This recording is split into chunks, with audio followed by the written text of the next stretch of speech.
Well, my name's Mike, and my cover is officially blown today.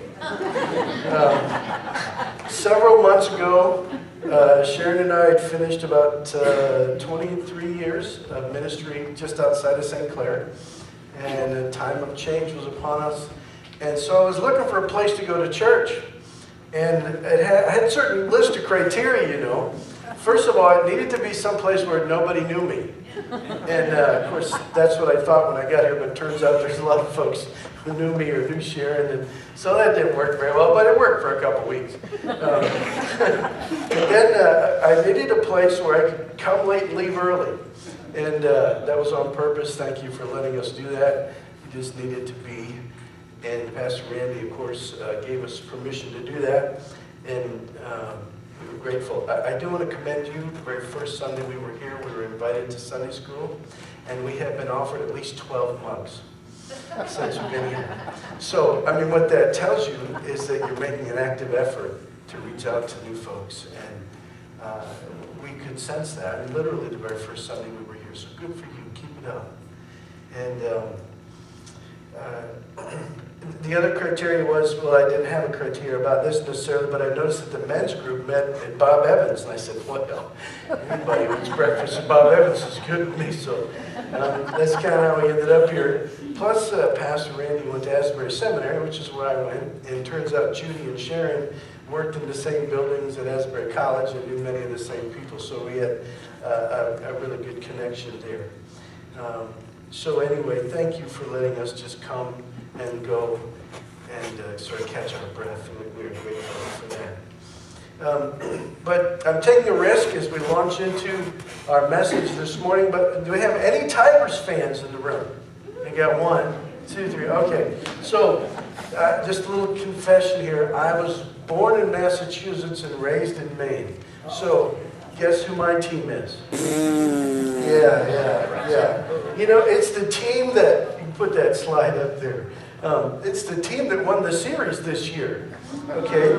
It's the Boston Red Sox. Now, my mom, you know, she buys me all these trinkets. Mom lives with me since Dad's been gone. And so she got me this. This is really cool. You know, the Red Sox won the series, got a coin and a print of one of the tickets, and then this big poster.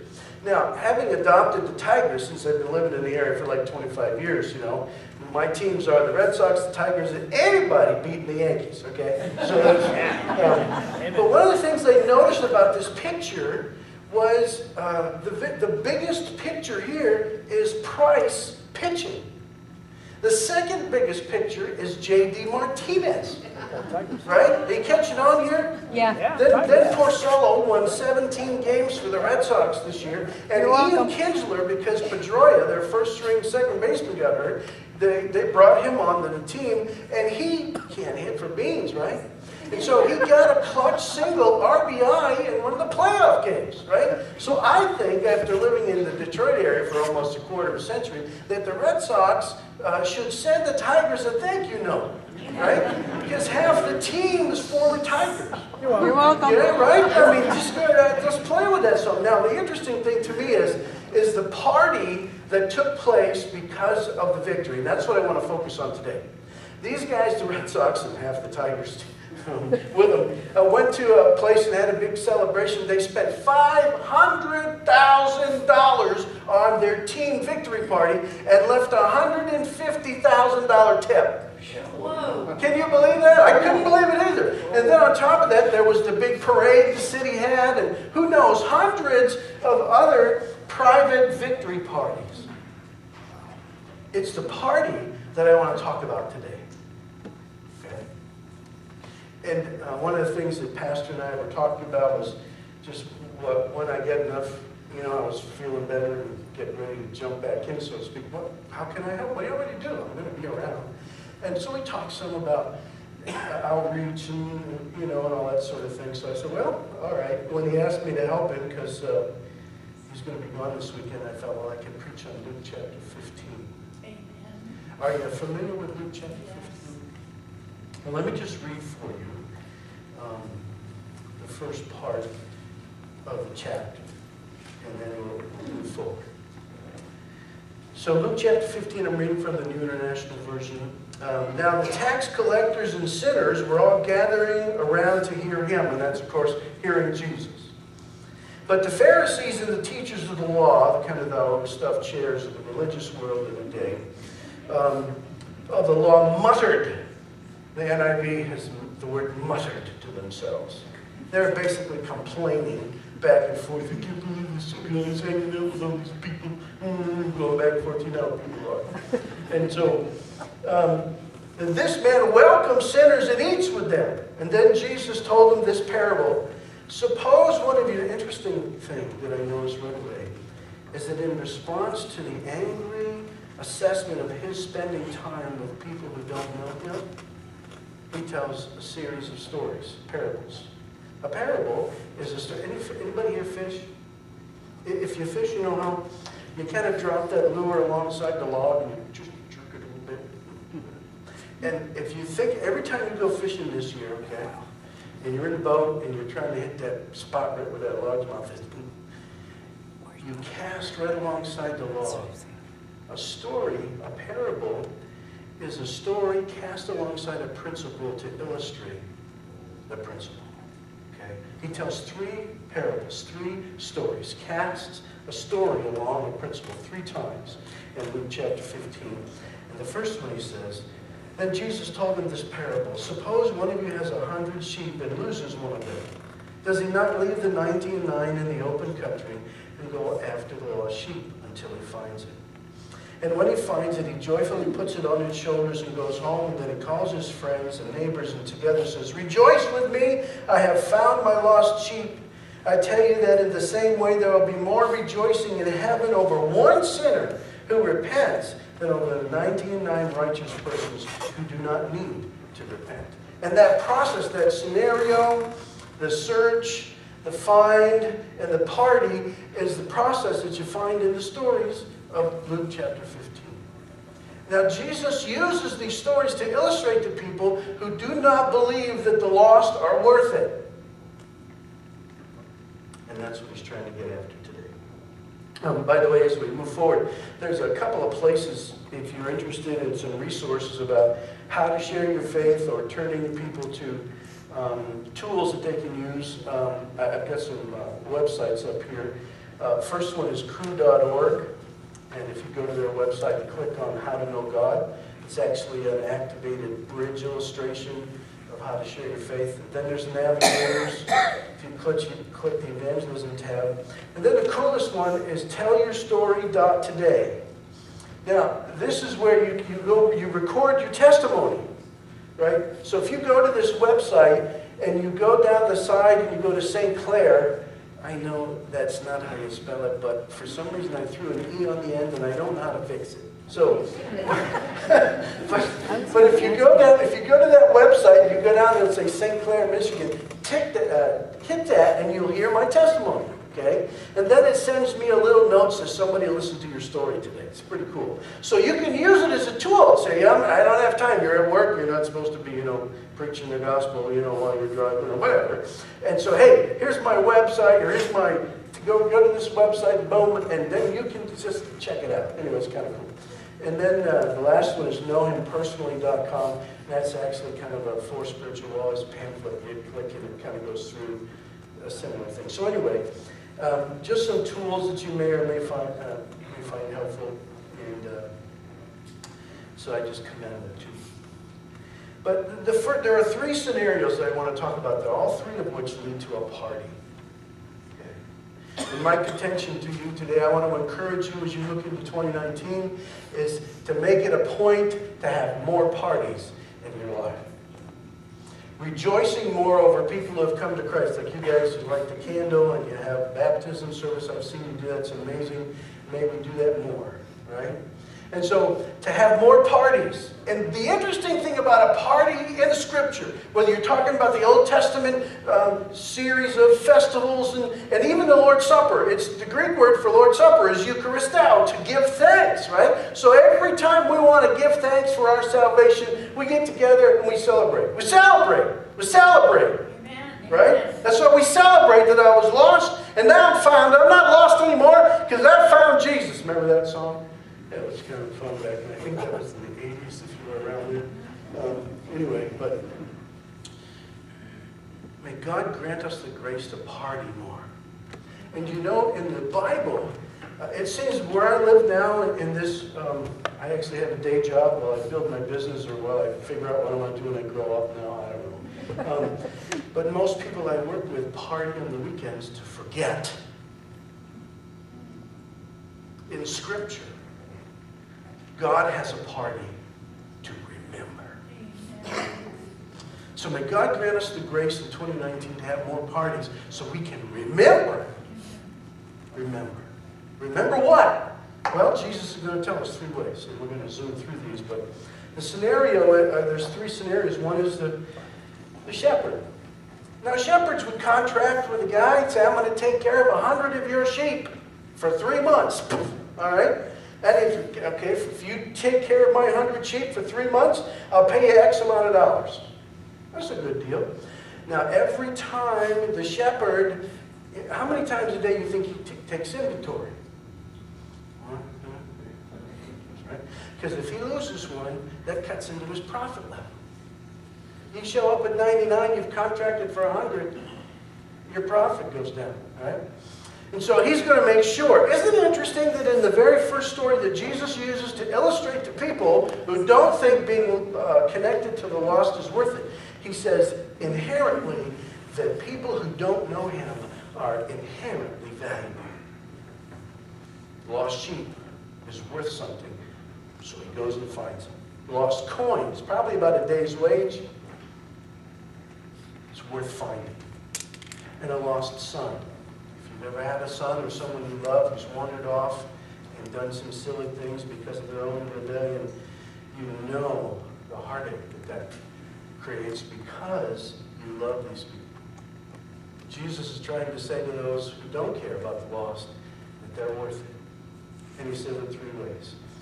This lady, she's at home and she loses this coin, and who if it went through the floor or got lost in the dirt or how, it depends what kind of house she had at that time. But she goes through several steps to find this coin. And then, of course, the family interaction. Now, the notice about the search is interesting.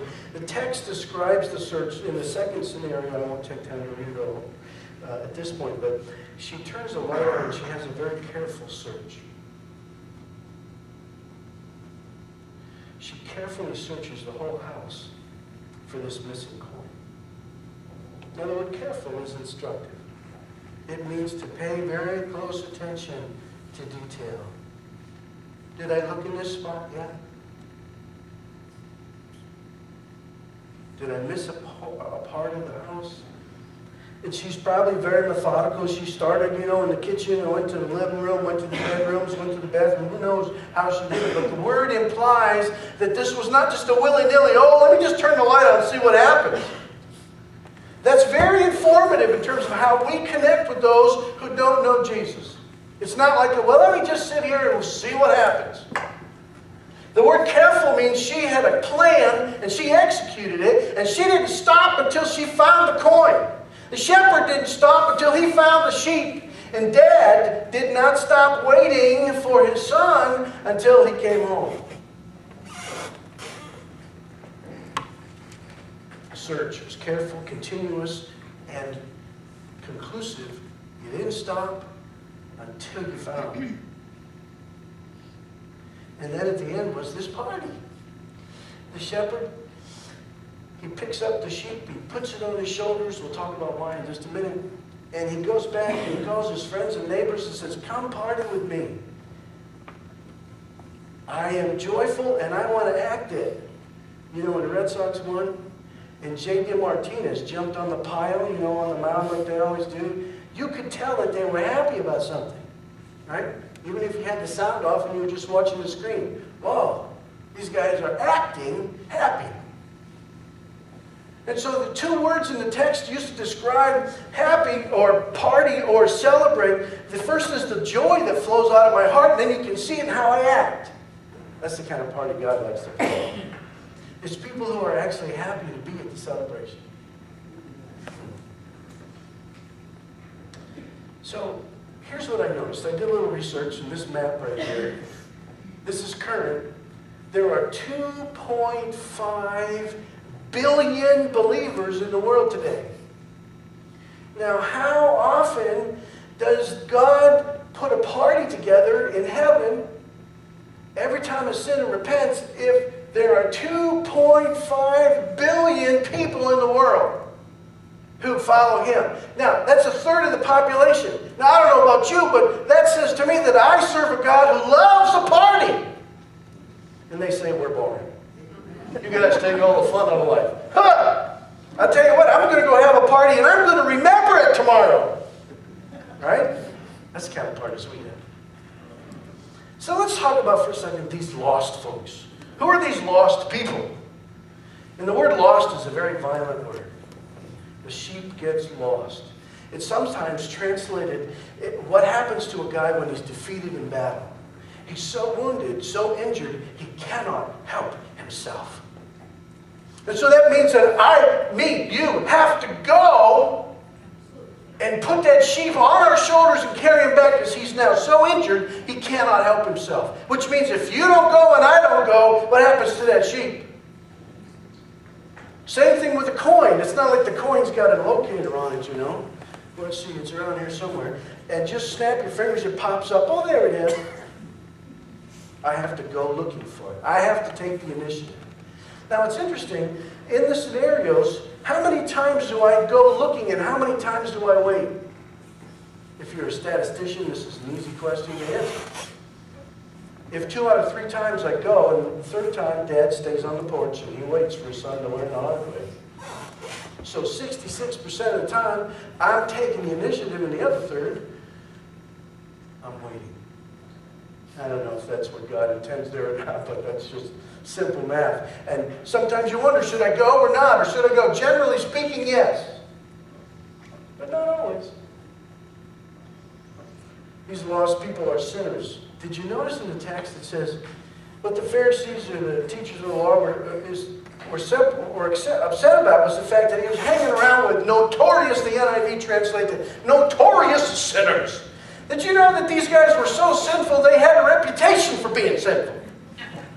And the word sinful means to step over the line. Show me a line, pal, and I'm going to step over it. That's just what I do. So here's a line, I'm stepping over it. What do you think of that? I'm going to step over it again. What do you think of that? Jesus hung out with people like this. And you know that you and I used to be like that. So I don't know how to relate to unsaved. You kidding me? You used to be just like that.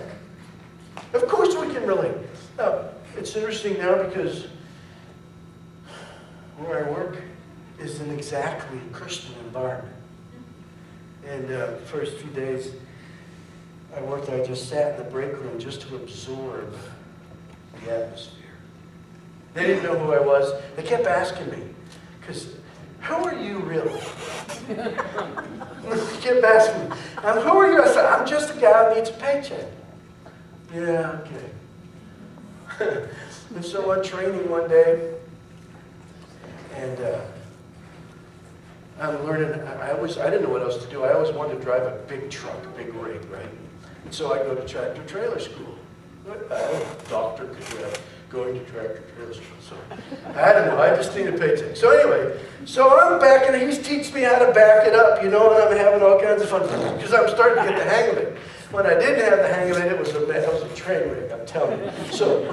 But I started getting the hang of it, and this guy, they kind of hang their hand onto the mirror, and they kind of go right, go left, go down until you learn enough to do it yourself. And so this guy's doing this, and he stops. He says, "Stop." He looks up at me and he says, "Are you a pastor?" I didn't know. I'm trying, like here, you know, come late, leave early, sort of thing. I just want to keep a low profile. I just need a paycheck, right? So, and I said, well, yeah. And he said, I said, how could you tell? He said, I just knew. How'd you know, right? So, it's interesting that Jesus hung out with, it says the sinners, the guys who just by reputation, show me a line, I'm going to step over. I'm going to step over it again. Jesus hung out deliberately with those kind of folks. So close, the text says they drew near to him. So close you could fist bump him. So think of the scenario. You know, you're coming in and Jesus is just sitting there. He's just practicing how to park the truck, doing something, and all of a sudden, this group of people gather around. Fist bump. Hey, how are you? They got a seat with his name on it at the table. Jesus was a friend of sinners. He didn't become spotted or influenced or polluted, so to speak, by the sin that they lived in and practiced. But he sat among them. May God grant us the grace to be the friend, to fist bump sinners.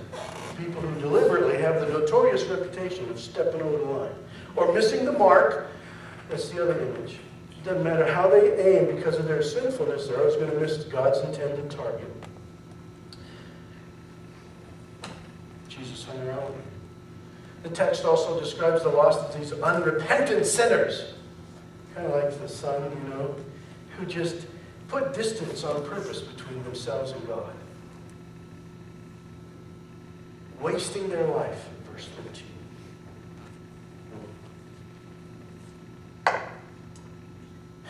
It's interesting, you know, if you were to list the characteristics of those who live a sinful life, it makes a great recruiting brochure. Let me just show you the next slide here. This is the fruit of sinful living. You know, and the other side, you're going to see one side of the pamphlet, the other side has you can sign up. Kind of thing. So here's why you should live a sinful life. You become more vulnerable. Do you know that sheep wandering off in the middle of the night's got a big neon sign on him for every coyote in the county that says lunch? Right? Vulnerable. It's worthless. You're not worth going after. Leave the coin in the ground. Don't bother. Don't take the risk. You're broke. The son had lots of money until he didn't have lots of money. And he had lots of friends until he didn't have any friends. He smelled. You know, have you ever been around pigs? We used to ride them when I was a kid. You know, the 800 pounds. Until they bit us, but we just quit. But you know, pigs really stink. And if you're living with them and eating with them and hanging out with them, you're going to stink just like them. You're going to have the smell of sin all over you, and you're going to be so used to it, you're not even going to notice it. You're going to get hungry, desperate. I'll do anything. Jews do not think that hanging around pigs is a good idea. But that's what he was doing. And then rejected, because when he ran out of money, all his friends disappeared. Isn't that something? Can I sign up? And did you know that I don't have to preach a word to anybody? All you have to do is sit in the break room and listen to the heartache. And you get a perspective of Jesus looking over Jerusalem as he saw them as sheep without a shepherd. And he was moved with compassion for them. Jesus is trying to tell these guys, these folks who are lost like this are worth it. So what about the search? What kind of searches should we be doing? And when these folks are like this, you know, have signed up for it, they don't realize they've signed up for it, but that's where they're at. The search, first of all, is focused on what is lost. You know, when you think about 2019, I don't know if you're a goal setter kind of person or not, but what do you want to achieve, and what do you want to see happen in your life? You can't get anywhere without a focus. Focused on what was lost. It was so vulnerable, so injured, it couldn't help itself unless God somehow put me together with people who were... I'm sitting on the bench, and we're waiting to take our turn to learn how to park the truck, and this Muslim guy who I'd become friends with, just talking to him, you know, buying Cokes for each other, that sort of thing. And he said, so what do you... I'm just sitting there now, we're in this booth, waiting our turn, and this guy looks at me. He doesn't know me from Adam. He just looks at me and says, so what do you think is the purpose of life?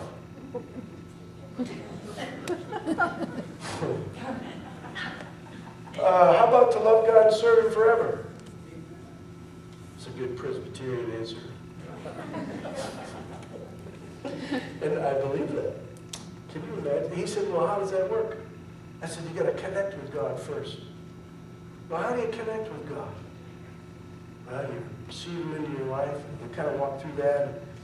He said, I've known several people who have made that assertion, who have explained it to me, but after several years they lost their enthusiasm and went a different direction. Have you? As I'm almost 60 years old, I haven't lost my enthusiasm for Jesus yet. Did I create that encounter? No. Did I plan on that encounter? No. It just happened. And last week, I'm driving. I got a driving job. Did I tell you I have a job, a day job? Yeah, I get a paycheck. Oh, such a relief. And so I'm sitting there, and I'm getting trained, and this one lady who's a trainer, she says to me, so, what'd you do before you started doing this? And we're going to be together all day, so she's very patient. And it's like 8 in the morning. I said, well, I used to be a pastor. No! Yeah, I was a pastor. You're kidding me. So how did you know that you were supposed to be a pastor? You really want to hear all this? Yeah. Okay. So it was the summer of 1974 when I asked Christ into my life, and the moment I did, when I said, I didn't quite use all the phrases, in the pamphlets, I didn't quite have all that down. So I just said, well, Lord, I just want to be one of yours. And right after that, these words came to my mind, good, because you're going to be a pastor. And I was a junior in high school, and I knew myself. And that's funny. So I remember chuckling and going in the house. And I'm telling her this story. He said, then what happened is I got involved. I went to the University of Maine. I got involved in the Varsity Christian Fellowship. And I don't know why, but me and my roommate, we just kept leading people to Jesus. And so I figured, well, maybe there's something to this. I had to go to Bible college. So I went to Bible college. And I met this girl from Ohio, and I have never left the Midwest since. I didn't plan that conversation. But when you fist bump with sinners, those opportunities are going to come. May God grant us the grace to fist bump with sinners in 2019. Focused on what is lost. Persistent. You just keep at it. Careful, I mentioned that already, and then compassionate. We're doing it because we care, not because we have to. Share our faith not because we need to, but because we want to. It just flows out of us, right? Then there's the party, which is the most fun. So notice the celebration begins, first of all, when what is lost is found. Did you ever lose something that really mattered to you? Right? I remember the first time I had met Sharon in college, and then, because I'm from Maine, so we both ran out of money, so I left. I went back home, tried to find a job, and so she decided that we thought we were serious enough, so we figured, well, maybe she ought to meet the family, right? So she's in Ohio, she gets on a plane, and she comes to Portland, and it's like real late at night, and I'm standing in the area waiting for the plane to empty and hoping that she's there, and suddenly everybody gets off the plane. And there's no shit. This actually happened. One way.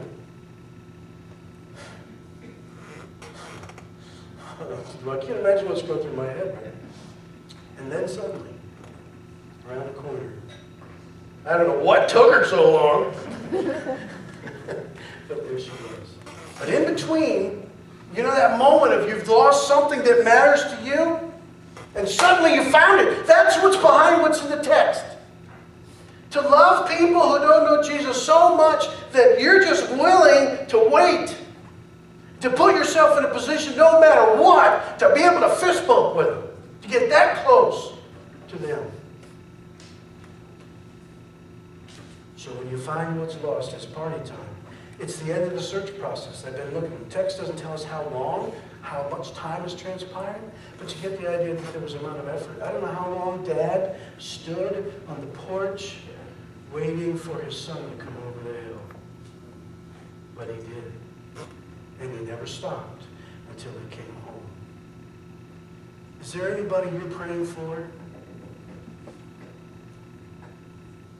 to come home?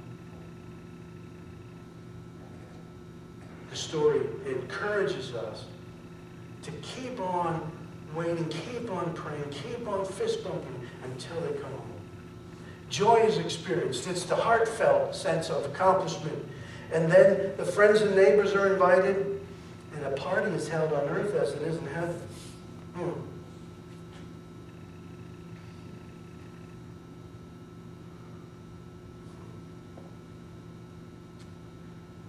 Is there anybody God is calling me to wait for, to pray for? The other thing I noticed about the search, when the search process comes to an end, it started because somebody noticed somebody had fallen through the cracks. Picture the coin falling through the cracks in the floor. Somebody noticed. You know, those who study churches tell me that between 10 and 15% of the usual church body have the actual gift of evangelism. That's the Holy Spirit-given ability to discern the readiness of a soul to come to Jesus. The rest of us are just kind of swinging in the dark. Not completely, of course, but you ever notice guys with the gift of evangelism, they can walk into a room and they just go right to the guy who's ready. How's he do that? So not everybody has that gift. We're called to be light, salt, and light. Whether we have the gift of evangelism, we're to do the work of an evangelist. And to experience the joy. That's the payoff. Think about that when you get discouraged. And then you get to hang out with your friends and neighbors over, a friend of mine says, whenever he has people over, he says, yeah, we put on the feed bag. I'm not quite sure what that means. But it means to him that we're going to put a lot of food on the table and we're going to have a party. That's what I think of. And then it's both on earth as it is in heaven. What does that sound like, that phrase, on earth as it is in heaven? Sounds like the Lord's Prayer. Isn't that something? The Lord's own words. He'd like to see what goes on here is a reflection of what goes on there. That's a whole nother message. So let me wrap this up by just saying, first of all, that the parties that we have in 2019 are not going to be any secret when somebody comes to Jesus. They call all their friends and neighbors. Everybody knows, first of all, that I'm waiting for somebody. And everybody knows the parties now, and everybody knows why we're celebrating. It's not a secret. It's a public celebration.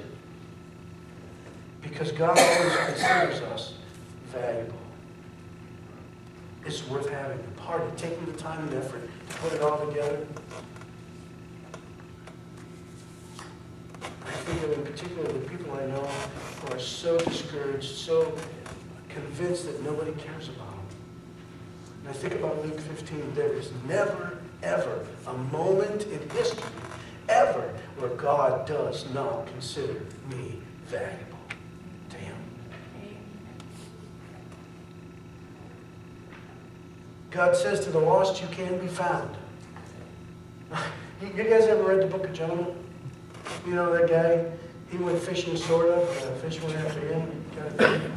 And when he gets to the bottom of the ocean and he says, I got so low, my fish's belly scraping the bottom, and guess who I saw there? God. You cannot get away. He's saying it's never so desperate, it's never so lost, you're never so deep in the mud that God cannot reach you. That's part of what's here. What a great story. And God waits for us. So especially, not that you guys would ever be in sort of that rebellious phrase like, don't tell me what to do, God. I'm going to call my own shots, do my own thing, thank you very much. So he's just good. What if he just pulls up a chair and he says, okay, you call me, I'm right here. You call me when you need me. When you get to the place where the pigs smell so bad and the rotten corn husks are so nasty that the light goes on and you say, I don't have to do this. He just sits there and waits. And he'll keep waiting until you come home. Because God would like nothing more than to have a party. Because you came home. There are all sorts of imagery in how the son is cared for, and we'll talk about that some other time. But let me say it another way. In 2019, I hope we start fist bumping with sinners like we never had. I know I've shared my testimony in the last 3 months more than I have in the last 10 years. Pray that those who are like the younger son come to their senses and the light goes on. Look for opportunities to share or make yourself available. I don't see them coming necessarily. I'm just in the spot where they can happen. And don't stop waiting or give up on those who have not yet come home. And have parties to remember what God has done. Not to forget the miserable situation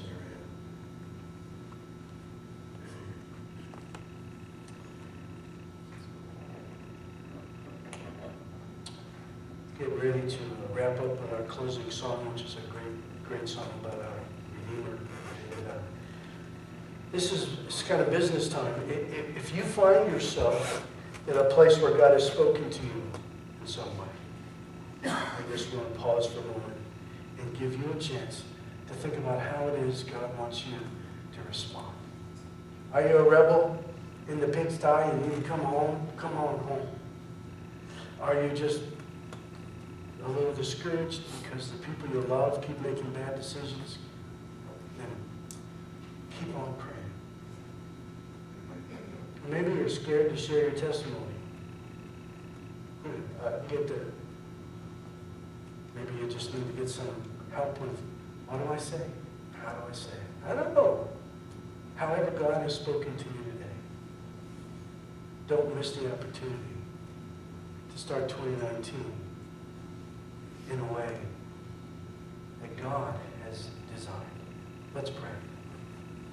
Father, I thank you for your word. I thank you for your love for us. I pray especially today.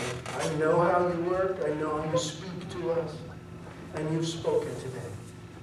I pray your blessing upon our desire to respond in a way that reflects your will for each one of us here. And so I thank you for the work that's going on even in this moment.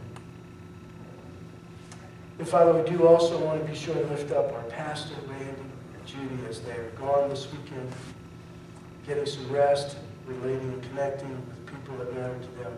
I pray, Lord, that you'll send them back refreshed and encouraged.